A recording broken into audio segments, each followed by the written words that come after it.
أعوذ بالله السميع العليم من الشيطان اللعين الرجيم. بفضل الله بسم الله الرحمن الرحيم. الحمد لله رب العالمين، الصلاة والسلام على أعز الخلق وأشرف الأنبياء والمرسلين، سيدنا وطبيب قلوبنا حبيب إله العالمين أبي القاسم محمد، اللهم صل على محمد وآله الطيبين الطاهرين وأصحابه المنتجبين، وبعد. يقول عز من قائل في محكم كتابه: بسم الله الرحمن الرحيم، إنا أنزلناه في ليلة القدر، وما أدراك ما ليلة القدر، ليلة القدر خير من 1000 شهر. Kimoja kilichotajwa hapa ni kuteremka kwa Qur'an, ikionyesha utukufu na uzito wa kitabu cha Mwenyezi Mungu Subhanahu wa Ta'ala. Katika usiku mtakatifu, kutoka kwa Mola mtukufu kupitia malaika mtakatifu Jibrail mpaka ikateremka kwenye kifua kitakatifu cha Bwana Mtume sallallahu alayhi wa alihi wasallam.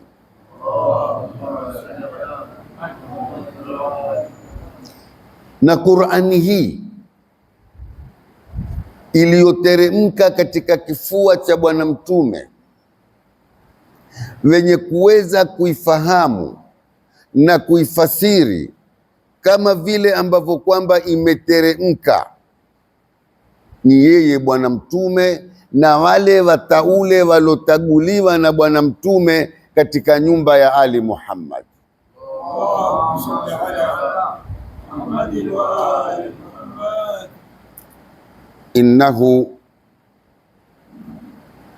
Innahu la Qur'anun karim fi kitabin maknun la yamassuhu illa almutahharun.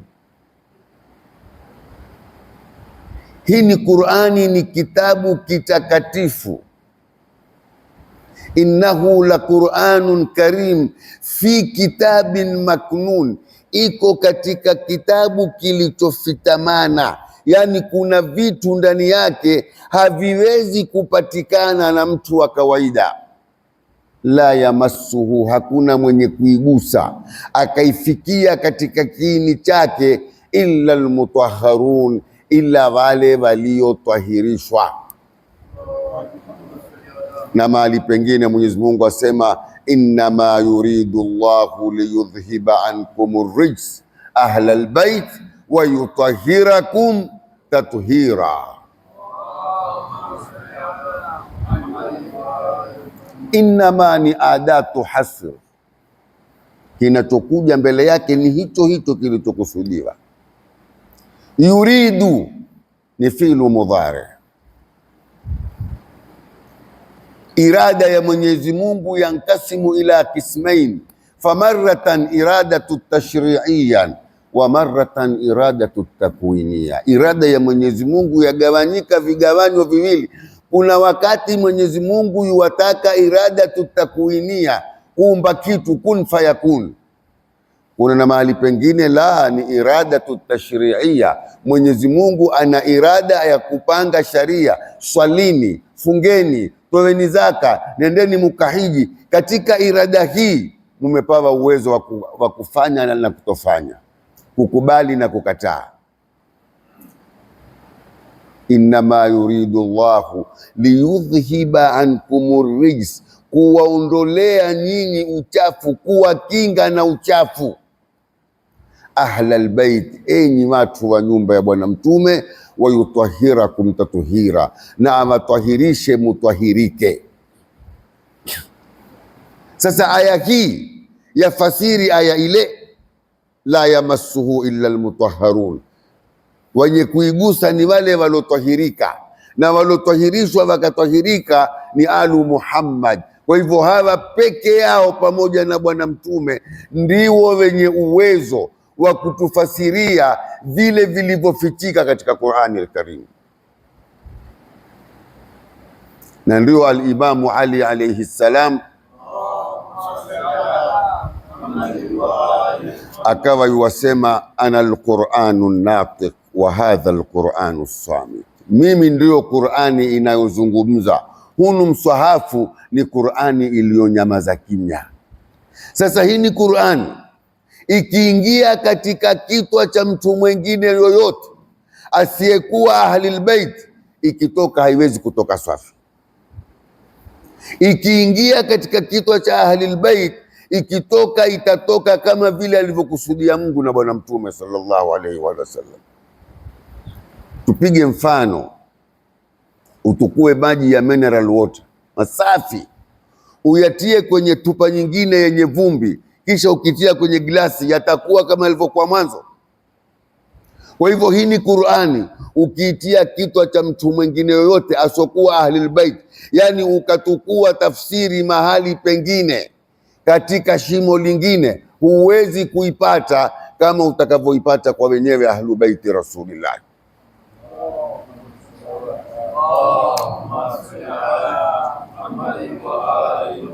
Na ni moja katika miujiza mikubwa ya bwana mtume sallallahu alayhi wa alihi wasallam.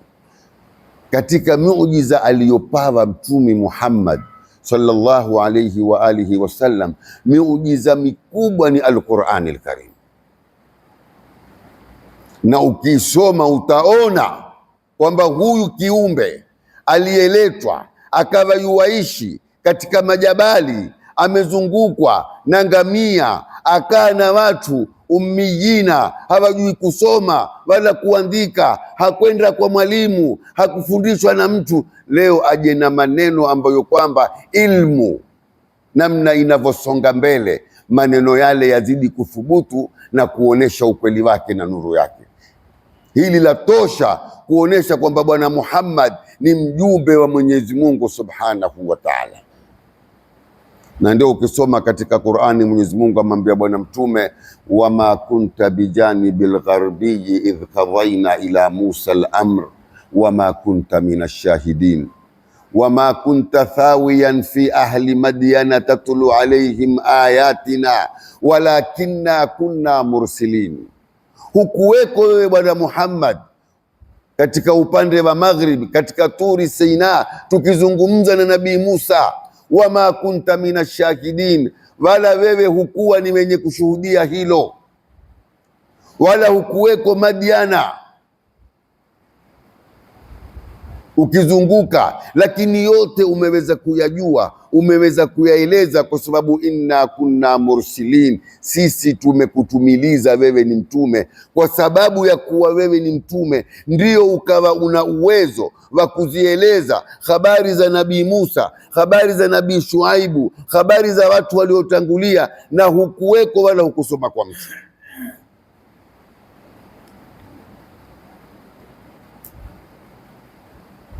Kwa sababu mtu ili tuamini kwamba ni mtume, kuna ndia tatu nzito. Ndia ya kwanza ni aje na miujiza yenye kuthibitisha kwamba anayotuambia yatoka kwa Mwenyezi Mungu. Na bwana mtume sallallahu alayhi wa alihi wasallam amekuja na kitu kama hiko, si moja, si mbili, si tatu. Amekuja na Al-Qur'ani al-Karim, amekwenda Miraji, umepasuka mwezi, mambo, ametoa maji katika vidole, amebariki chakula, nyama imezungumza na yeye. Kuna mambo mengi. Alikuwa akisimama na mtu yoyote yuamzidi kimo, alikuwa akiona mbele kama akiona nyuma kama kuona mbele. Katika mwili wake hakuwahi kuingia mdudu kukaa, Jasho lake lilikuwa likinuka vizuri kushinda mafuta mengine yoyote, mpaka Ummu Salama alikuwa akilitukua kidogo kidogo akilitia kwenye kitupa, kukiwa na harusi Madina, akiwapa baadhi ya wanawake wakijipaka. Lakini muujiza yake mikubwa ni Al-Qur'ani Al-Karim. Alikuwa akitembea kwenye majabali huwata alama maguu yake, akitembea kwenye tope au kwenye mtanga hatoi alama. Kwa hivyo kwa upande wa muujiza amekuja na kila muujiza yoyote aliyopawa mtume yoyote, na bwana mtume alikuwa nayo, hata kuhuisha maiti. Wajua habari za bwana mtume nyingi huku kwetu hazikutufikia. Ndia ya pili ni mitume aliyetangulia ambashiri mtume atakayekuja, watu wawe wamgojea, na hilo limefanyika kwa bwana mtume sallallahu alayhi wa alihi wasallam.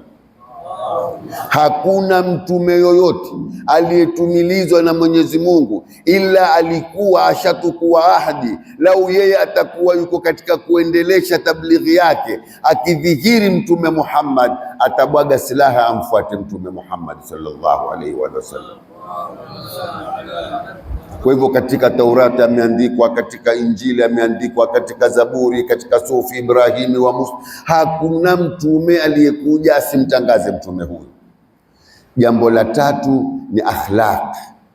Mtume ameibuka na tabia njema katikati ya mujtamaa uliozavamiwa na kila aina ya tabia mbovu. Watu wauana bila sababu, watu wapigana bila sababu, wafanyana watumwa, wazini, wanatembo. Mwanamke mmoja yuolewa na watu wanne, akiza mtoto kwa pigwa kura hapa wa mtu. Yani umujitama ambao kwamba ulikuwa uko katika fasad, mujitama hauna tabia yoyote njema, yeye akaibuka na makarimil akhlaq, mpaka wale wote wakaweza kumwambia radhina bil amin, tumeridhika wewe ni mwaminifu. Wale makureshi wote wakawa amana zao huku wampinga, lakini amana zao wakiweka kwake alipokuwa mwaminifu. Na katika kitu ambacho kwamba Mwenyezi Mungu amekizungumza na akawaonesha wanadamu kwa amewafadhili sana ni Al-Qur'ani Al-Karim. Ar-Rahmanu allama al-Qur'an. Mwenyezi Mungu amejiita Ar-Rahmani mwanzo, kisha akaonesha katika hili sifa ya Ar-Rahmani, jambo kubwa nililolifanya kuwafanyia viumbe vangu ni allama al-Qur'an, nimewafundisha hili Al-Qur'ani Al-Karim. Kwa hivyo hii ni Qur'ani, ni kitabu kitakatifu cha Mwenyezi Mungu, na Qur'ani hii tulionayo ndiyo Qur'ani hii iliyomteremkia bwana mtume bila ya kuongezwa, bila ya kupunguzwa, kama hivi ilivyo, na itabaki hivi ila yaumil qiyama, mpaka siku ya kiyama. Na ile fikra iliyoko inayosemwa na watu kuwa mashia wana Qur'ani yao ni urongo. Hakuna Qur'ani ya kishia. Qur'ani ni hini, na lau ingelikuwa iko wangalikuwa washaipata wakawaonesha watu. Mtu naje hapa msikitini kwetu, hii Qur'ani aifungue ni ile ile hizo dukani ama ni mpya? Hizi zote ni propaganda na ndira za watu kuvundiana heshima na kuharibiana. Na mimi kwa mfano, juzi niliulizwa suala hapa nikazungumza kwamba je, waweza kumpa zaka au fitri msuni? Mimi nikajibu kwamba ikiwa wewe ni mshia, kulingana na masaili ya fiqhia, huwezi kutoa zakatul fitri ama khumsi ukampa msuni, ni lazima umpe mshia. Kwa kusema maneno haya, mimi sijasema kwamba msuni si Muislamu. Msuni waweza kumsomeshea mwanawe, msuni waweza kumsaidia, leo hivi sasa wanaowasaidia masuni ni mashia, lakini kwa mali yako, kwa ihsani yako, si kwa mali ya sheria ya Mungu. Lakini wamekwenda wamelifanya jambo kubwa ambao kwamba wao kila siku hutuita sisi makafiri. Kwa hivyo mimi sijasema kwamba Msuni si Muislamu. Msuni ni Muislamu, ni ndugu yetu, twawapenda, twaishi nao, twawaoa, tuna uwezo wa kuwasaidia, tutawasaidia. Lakini masala ya fiqhi, masala mbali. Huwezi kumwatamshia kumpa zaka ama kumpa fitri ukaenda ukampa mwingine ambaye kwamba si Mshia, sio Msuni, dhehebu lingine lolote. Hata ibadhi pia huwezi kumpa. Sharifu, ikiwa wewe si sharifu huwezi kumpa. Kwa hivyo tutakuwa tunasema sharifu pia si Muislamu. Inna anzalnahu fi lailatul qadr, tumeiteremsha Al-Qur'an al-Karim katika usiku wenye cheo. Wama adraka ma lailatul qadr, tutakwambia vipi Muhammad mpaka uelewe uzito wa lailatul qadr. Lailatul qadri, uzito usiku huo wenye cheo na heshima. Khairun min alfi shahr, ni bora kushinda miezi alfu, miaka 83 takriban, huo usiku mmoja. Lakini kwa kufanya kheri. Lau wafanya dhambi katika usiku ule, Mungu ni mwadilifu, utahesabiwa kwa ile ile dhambi moja. Kuna wengine huambia watu lau wafanya makosa katika Lailatul Qadr utakwenda kulipwa kwa miezi alfu. Adili haikubali hivyo. Upande wa wema, dhalika fadhlullahi yutihi man yasha, lakini upande wa makosa, kile kile ulichofanya ndicho utakacholipwa. Na angalia katika muujiza ya Qur'an, Mwenyezi Mungu alisema tabbat yada abi lahabin wa tabba ma aghna anhu maluhu sayasla naran dhata lahab wa imraatuhu hammalat alhatab fi jidiha.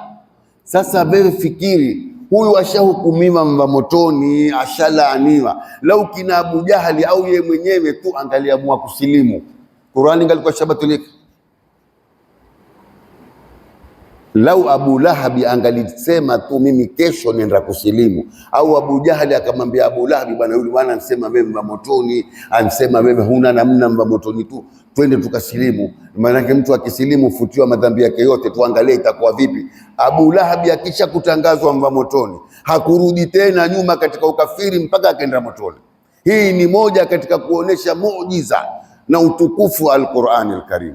Ukija katika suratul Rum, ghulibatir Rum fi adna al-ard wa innahum min ba'di ghalabihim sayaghlibun fi bid'i sinina lillahi al-amru min qablu wa min ba'd wa yawma idhin yafrahu al-mu'minun.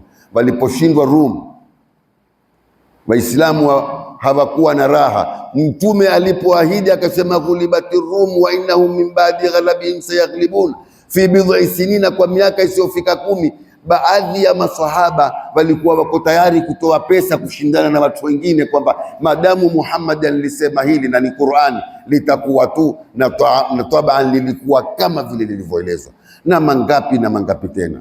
Sasa hii ni Qur'ani imeteremshwa katika Lailatul Qadr, katika usiku hunu. Tatanazzalu almalaikatu waruhu fiha, huteremka malaika na kiumbe kinachoitwa arruh. Wengine wasema huteremka malaika, arruhu alokusudiwa hapa na Jibrili, lakini kulingana na usulubi wa lugha ikisha kutajwa almalaika, Jibrili pia ni mmoja katika malaika. Kwa hivyo hii ni waruhu, ni kiumbe kingine kikubwa zaidi kushinda malaika, anayekijua ni Mwenyezi Mungu, hakiteremki ila katika usiku wa Lailatul Qadr. Tanazzalu almalaikatu waruhu fiha biidhni rabbihim, kwa idhni ya Mwenyezi Mungu. Utakuta jambo lolote ambalo kwamba ni kubwa na si la kawaida, ili mwanadamu asije akaghurika akaingia katika shirki, Mungu hutanguliza biidhni rabbihim, biidhnillah, kwa idhni ya Mwenyezi Mungu. Hakuna mwenye uwezo wa kufanya lolote. La muathira fil wujudi, hakuna mwenye kuathiri katika alamil wujudi illa Allah, illa ni yeye peke yake. Mwenyezi Mungu ndiye mwenye kuathiri katika alamil wujudi, anayetukuka, anayedhalilika, anayepata, anayekosa, anayehuika, anayekufa, anayeteka, anayelia, yote ni yako katika mkono wa Mwenyezi Mungu. Dhalika bi anna Allaha huwa alhaq wa annahu yuhyi almauta wa annahu ala kulli shay'in qadir. Mungu ndio kila kitu. Sasa tatanazzalu almalaikatu waruhu fiha biidhni rabbihim, kwa idhni ya Mola wao, min kulli amri, na kila jambo, yani kila litakalotuka na kutokea usiku ule mpaka Ramadhani itakaokuja lishapigwa muhuri katika usiku ule. Ndio katika masiku kama haya yataka mtu amlilie sana Mwenyezi Mungu, ile kadari yake na maandishi yake yawe yatakuwa ni sahali na ni mazuri.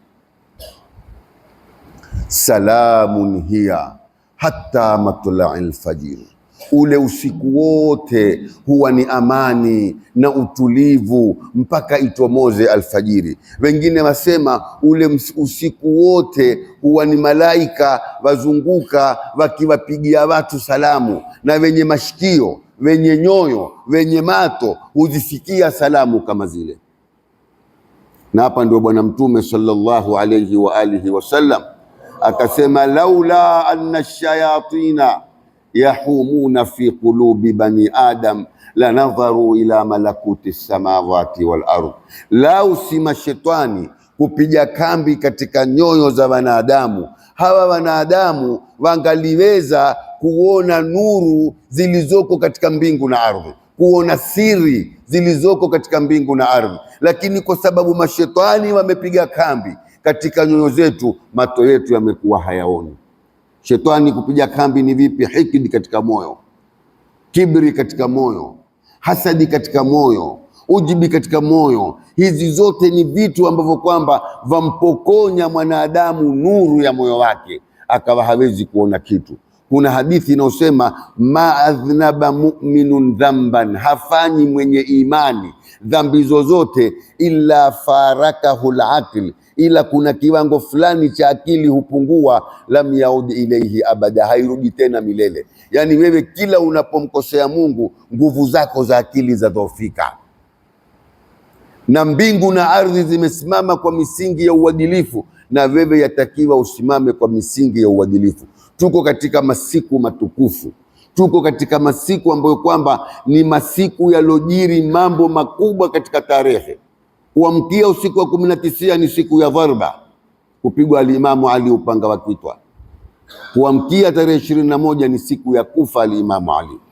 Na angalia katika uzito uliomfikia yule daktari, alipokuja kumpima akamwekea uzi, akaona ule upanga umedara ubongo, alimwambia, ausia Abul Hasan, ewe Abul Hasan, toa wasia, wafa sasa.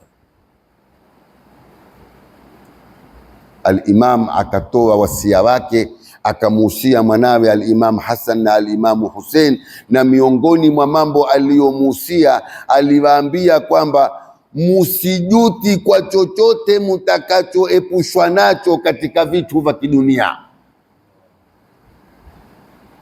Chochote mutakachokikosa katika ulimwengu hunu musikijutie kabisa. Majuto yenu yawe ni kukosa kitu ambacho kwamba kina alaka na akhira. Na anaposiwa al-Imam Hassan na al-Imam Hussein ni katika mlango babu iyaka ani wasmai ya jara, tuambiwa sisi wale ni maasumina, wamehifadhiwa na Mwenyezi Mungu. Sisi usiuti wala usisikitike, una gari leo ulikosa, una nyumba umpokonywa, una shamba hizi zote ni hutami dunia, ni taka za ulimwengu. Kitu kitakachokukufaa wewe ni amalun salih, na imani yako arrasikh iliyothubutu katika kifua chako. Tanazzalu almalaikatu waruhu fiha biidhni rabbihim min kulli amrin salam hiya hatta matla'il fajr, amani hiyo itakuwa iko mpaka alfajiri itomoze. Na yasemekana usiku kama ule hupita zirasha, kukanyesha na mvua, na mtana wake jua huwa sikali, huwa lina utulivu. Haya yote yako katika riwaya yamepokewa. Mpaka hapa leo tumekamilisha sura ya inna anzalnahu fi lailatul qadr. Tunazo kama dakika 15 za suala na jawabu, au dakika 10 inshallah, mpaka kesho tukiwa hai. Ustadh, hapa umesema kwamba mtu akifanya dhambi ile akili yake yapungua. Je, baada ya kutubia na akakita kwenye toa kuna uwezekano wa kurudi kama ilivyokuwa? Ile akili iliyopungua, ukitubia ukarudi kwa Mwenyezi Mungu, ukalia ukawa umetubia matubio ya kisawa sawa, basi Mungu atakupa nuru nyingine kubwa zaidi. Hakuna madhambi ambayo kwamba hayana toba. Ukifa na wewe ni mushrik, ndio hutopata toba tena. Ama umfika katika roho imfika hapa yugharghir, upati tena toba. Lakini ikiwa mwenyewe uko mzima, uko na afya yako, au ni mgonjwa hujafikia, lakini katika kufa, mlango wa toba uko wazi. Na habari ya mtu kumtukua mke wa mtu kisha akaenda kamwomba mwenyewe msamaha, hakuna hiyo, na ni haramu. Manake sasa badili ya wewe kuwa ushafanya dhambi ya kwanza, wendo kutiana mtaimbo, kuvundana nyumba, kutairishana watoto, ushazini na mke wa mtu, wala yadhu billahi, Mungu asitujalie. Lilobaki nini? Tubia kwa Mola wako. Inna Allaha yaghfiru dhunuba jamia, Mungu yuwasamehe madhambi yote. Sendo kamwambia mtu bwana, afuani mimi nimelala na kwanza kuna hatari mwingine kukuua. Mwingine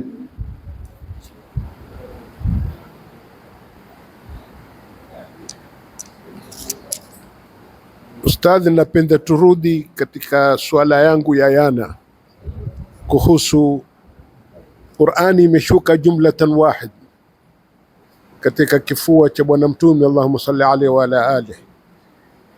Sasa yale yalotokea, mambo ya masahaba kudhulumu, mambo ya masahaba kumwata Mtume pweke katika zita za Uhud, mambo ya kushuka surati Tahrim, mambo ya kushuka suratul Munafiqin, yote yale yalotokea yalikuwa Mwenyezi Mungu Subhanahu wa Ta'ala ameyapanga kwamba yawe ili yapate kuteremsha kusadikisha maneno yake, au ni yeye ameyajua kama yatakuwa ndio akayathibitisha Qur'an? Katika Qur'ani hakuyapanga yeye yawe, yeye ameyakataza, lakini ameyajua. Mungu ana ilmu ya kujua kila kitakachokutokea.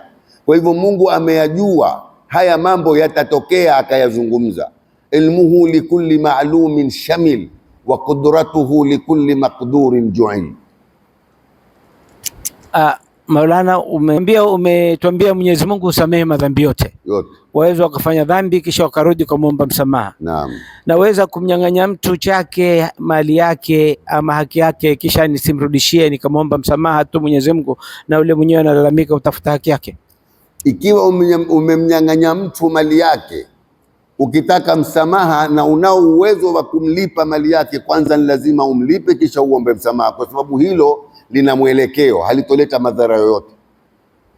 Lakini umemnyang'anya mtu mali yake na umejuti na huna tena mali mengine ya kumlipa, pia waweza kumuomba msamaha na Mwenyezi Mungu akakusamehe. Kama huna tena, umeyuti, wataka kumlipa lakini we huna, masala mbali yale. Na yawezekana pia tukasema kwamba mpaka yule mtu akubali, lakini Mwenyezi Mungu si ndiye mfalume? Atamuita siku ya Kiyama kwamba bana, huyu amekudhulumu bana, amekutukulia 1000 zako 50. Hukumu yake kwa kuwa nikutukulia 1000 zako 50, tutampeleka motoni.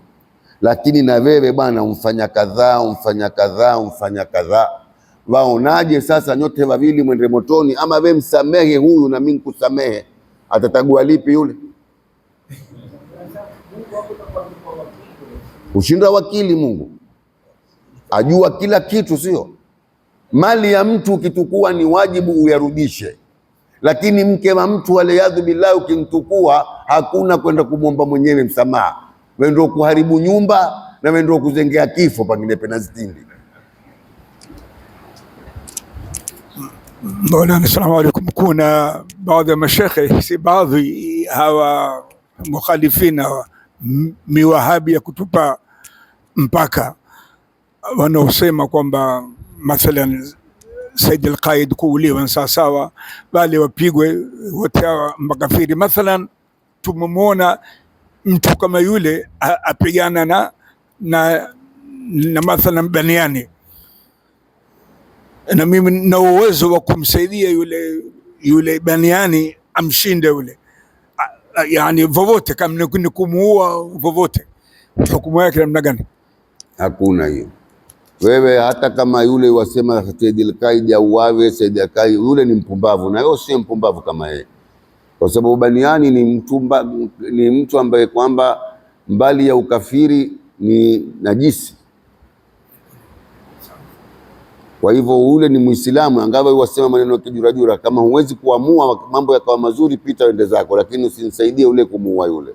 Kitaja kuhusu Abu Jahal, sikupata kuelewa, nataka kuielewa kidogo ikiwezekana. Sikumbuki. Nimesema Abu Lahab. Abu Lahab, kwamba katika Qur'ani imeteremka sura mzima ya kuonesha Abu Lahab atakwenda motoni na ni kafiri, hakuna swasi. Kwa hivyo huyu Abu Lahab lau angaliamua akaenda kwa Mtume akamwambia, bwana mimi ninakuja kusilimu sasa, hii Qur'ani ingalibatilika. Kwa hivyo hakuna hata siku moja Abu Lahab alitamani kwenda kusilimu, kwa sababu hii Qur'ani ni kweli na ni maneno ya Mungu. Umeelewa? Asante. Nataka unifafanulie hivi vilma viwili. La kwanza, shahru Ramadhani alladhi unzila fihi alquran. Cha pili nije inna anzalnahu fi lailatul qadri. Hivi vilma viwili, hebu tupatie ufafanuzi zaidi, maana kuna baadhi ya mambo wengine wanasema kwamba inna anzalna ni siku zote inashuka Qur'an, ama ilishuka, yani fadhila zake ziko siku zote, si wa mwezi wa Ramadhani peke yake. Sasa hapa ni vipi? Inna anzalnahu fi lailatul qadr shahru ramadhani alladhi unzila fihi alquran. Neno anzala katika lugha ya Kiarabu ni tofauti na neno ya tanzil. Ukisema anzala ni tofauti na ukisema nazala. Kwa hivyo anzala ni kuteremka kitu kwa mshindo mmoja. Qur'ani imeteremka yote katika mwezi wa Ramadhani. Wale wanaosema ina tikrari hawakusudii kwamba kuteremka Qur'ani na tikrari, wakusudia kuwa Lailatul Qadri ndio tatakarrar, yaja kila mwaka, na kila mwaka inapokuja wale malaika pamoja na arruh huteremka kwenye kifua cha Imam. Baada ya Mtume ni Imam Ali, baada ya Imam Ali ni Imam Hassan, namna hiyo mpaka kwa Imamul Mahdi. Umeelewa?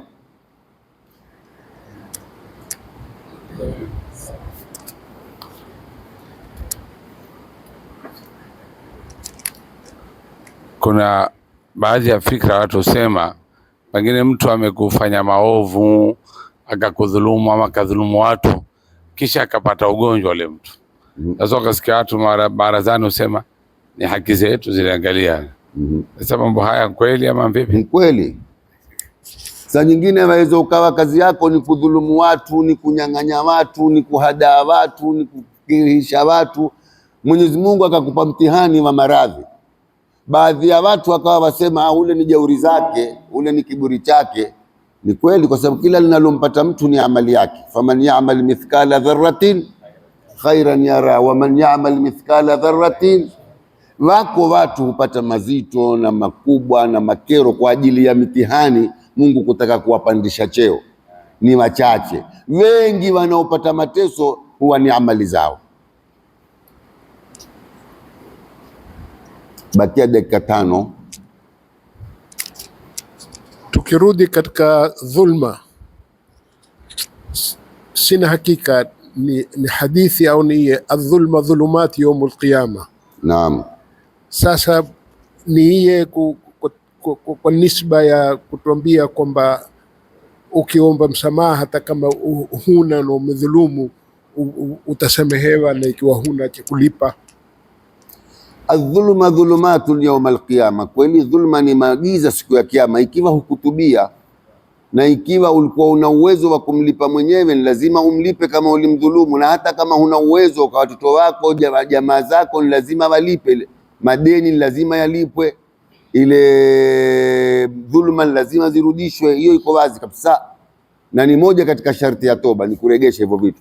Lakini nimekwambia ikiwa umeshindwa, huna ndia, na ukajuti na ukarudi kwa Mola wako na huna namna, Mwenyezi Mungu ni Ghafurur Rahim, bado ana uwezo wa kukusamea. Hatuwezi kumwambia, hatuwezi kumwekea Mungu jambo fulani hawezi kulifanya mpaka akubali fulani.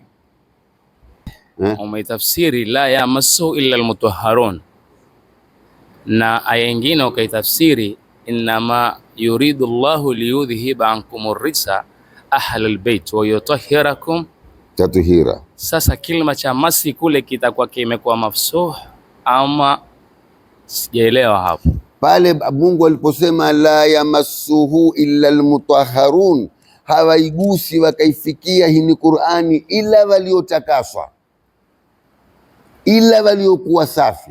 Sasa itabidi tuwatafute katika Qur'ani hao safi nani, ndio tunajua katika innama yuridu Allahu liyudhhiba ankum rijsa ahlal bait wa yutahhirakum tathira. Hawa waliotahirishwa wakawa safi ndio wenye uwezo wa kuipata Qur'ani namna ilivyo na wakaielewa. Ingelikuwa maana yake ni kugusa ukiwa tahara kwa kuwa una udhu, Mkristo leo aweza kugusa Qur'an, Yahudi aweza kuishika Qur'an, na wewe ukiwa huna udhu pia ukiamua aweza kuishika Qur'an. Hapa Mungu asema la yamassuhu, hawawezi kuigusa illa almutahharun, illa walotahirishwa ni kuigusa kwa akili na kuielewa. Ndio mahali pengine Mungu akawabainisha innama yuridu Allahu liyudhhiba ankum rijsa ahlal bait wa yutahhirakum tathira. Wazi?